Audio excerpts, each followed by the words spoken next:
코로나가 다시 고개를 들고 있습니다. 오늘 부천 쿠팡 물류센터에서 시작된 코로나 확진자가 오늘 100명을 넘었는데요.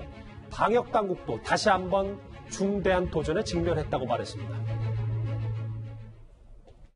작업장, 휴게실, 라커룸, 엘리베이터 등등에서 검체를 채취를 했고 양성으로 확인된 데는 2층 작업장에 있는 안전모에서 확인이 됐고요. 노트북, 키보드, 마우스 이런 주로 그 작업자들이 사용하는 그런 사무용품들에서 수행한 그 검체에서 일단 양성이 나온 상황입니다.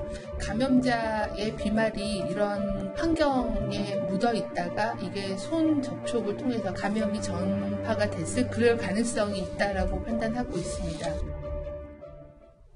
저 오늘 정부 당국의 이 발표 보고 꽤 놀랐습니다. 최 교수님. 예. 노트북, 키보드, 마우스에서 바이러스 검출됐다. 이게 얼마나 그 물류센터 안에 바이러스가 만연했길래 이 정도까지 번진 겁니까? 그러니까요. 많은 사람들이 전염돼 있다고 볼 수 있어요. 다만, 그러니까 지금 현재 확진자로 나온 사람들 말고도 무증상이나 아니면 경증에서 감염이 됐고 본인도 인지하지 못하는 상황인데 감염됐을 가능성이 충분히 있다고 보여지고요. 방역당국이 의심하고 있는 것은 최초의 감염 확진자, 그러니까 쿠팡 물류센터의 감염 확진자라는 그분 한 사람 말고 또 다른 감염자가 있었을 가능성을 지금 예측하고 있습니다. 그러다 보니까 저렇게 노트북, 키보드, 마우스 그리고 안전모에 지금 바이러스가 검출된 거 아니에요. 문제는 저걸 만진 사람은 딱 감염이 될 위험성이 있어요. 왜? 손으로 만지고 그걸로 자기 얼굴을 만지게 되면 감염이 되는 거거든요, 결국은. 근데 안전모라든지 노트북, 키보드, 마우스 같은 경우 여러 사람이 같이 공유할 가능성이 있지 않습니까? 그렇죠. 그랬을 경우에는 확산세가 훨씬 더 빨라질 수 있다. 이래서 더 위험하다는 생각이 들고 또 하나 문제가 되는 건 쿠팡 물류센터에 특히 저 부천의 쿠팡 물류센터에서 근무하신 분이 70~80% 이상이 전부 다 일용직이거나 아니면 아르바이트예요. 단기 아르바이트. 즉 정규직이 아니라는 얘기예요. 이분들이 다른 데서 또 일을 하세요. 맞아요. 그러면 두 군데 세 군데 일하다 보면 이분들이 이동하시면서 본인도 모르는 사이에 다른 사람한테 감염을 일으킬 수 있어서 수도권이 상당히 위기상황에 처해 있다고 볼 수 있는 거죠. 정말 그분들 열심히 일하시는 분들. 예. 콜센터에도 일하시는 분들 있고. 근데 이게 지금 공교롭게도 이 바이러스가 퍼지는 경로가 돼서 좀 많이 안타깝습니다. 구장차장. 네.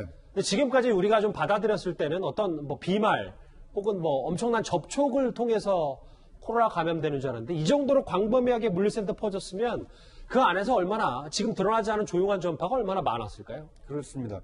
그러니까 지금까지는 방역을 할 때 사회적 거리두기라고 해서 2m 정도 떨어지고 이 밀접 접촉을 하지 않으면 괜찮다라고 얘기를 했었거든요.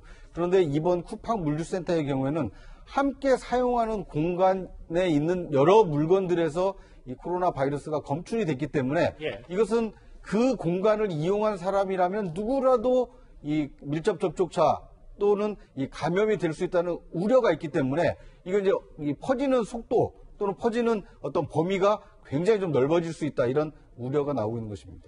정부가 앞으로 1, 2주를 또 한 번 코로나 감염 확산의 중대 고비를 보고 있습니다.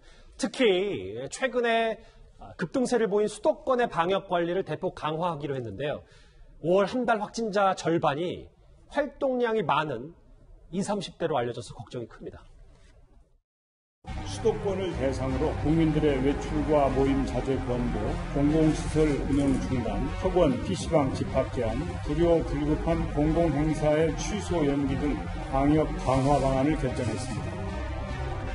방역의 상황들을 조이지 않으면 지금 노력한 부분이 2주 있다가 나타나는데 그게 더뎌지기 시작하면 파장이 더 큰 상태로 올라갈 수 있기 때문에 학교는 지키고 고3들은 중요하니까 일단은 그쪽은 유지하되 나머지 영역들은 사회적 거리두기 돌아갈 겁니다. 라고 솔직히 얘기했던 게 낫지 않았을까 생각이 든다는 거죠.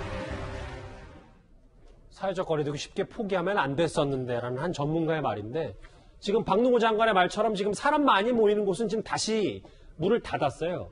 특히 이현정 의원님, 20, 30대, 2030이 활동량이 많은데 특히 방역당국의 자제가 좀 권고가 있었거든요. 그렇습니다. 한때 우리가 이제 0명까지 내려갔다가 다시 상승한 이유가 이제 이태원발 집단 감염이 일어났고 지금은 또 쿠팡이라든지 마켓컬리라든지 그러니까 어떤 면에서 보면 이번 그 코로나 사태 때 가장 또 바빴고 혜택을 많이 받던 유통업체에서 지금 이제 확진되는 거 아니겠습니까? 그렇죠. 근데 이들의 이제 업체가 보면 대부분 젊은 분들이 많이 또 여기에 근무를 하고요. 맞아요. 그러다 보니까 또 활동량도 굉장히 많습니다. 주로 이제 2잡, 3잡까지 이제 하시는 분들이 꽤 많다 보니까 이게 지금 확산 속도가 지금 걷잡을 수 없는 거죠.